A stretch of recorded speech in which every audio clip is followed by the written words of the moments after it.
Global share markets were mixed overnight, with the Dow Jones Industrial Average falling while the S&P 500 did see some very marginal gains.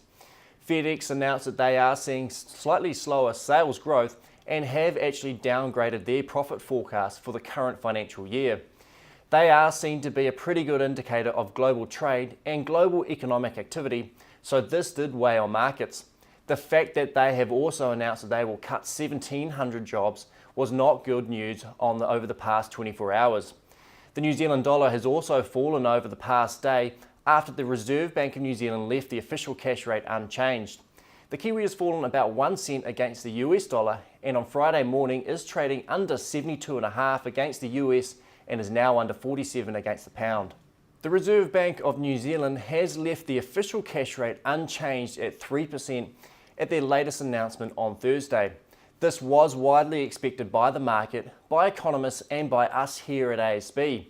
However, their quarterly monetary policy statement did throw a bit of a curveball to the market. They have downgraded their global growth forecast, and this is likely to impact on economic activity for us here in New Zealand. As such, increases to the official cash rate are likely to be slower and softer than previously thought.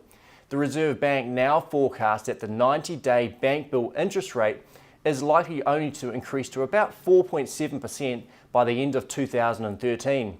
This contrasts to their previous forecast released in June of an increase up to about 6.1% at the same time period. Fonterra's latest global dairy trade auction has indicated that Oceania dairy prices have somewhat stabilised. At the latest auction, commodity prices increased slightly, but in general were fairly stable. This does indicate that buyers are getting used to the slightly lower volumes at each auction and also that there will be 2 auctions per month going forward.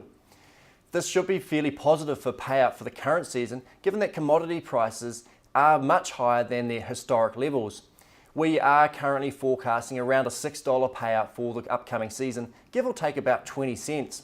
However, if prices are able to be maintained at current levels, or even if they do go slightly higher, there is every reason that we will be revising this higher down the track.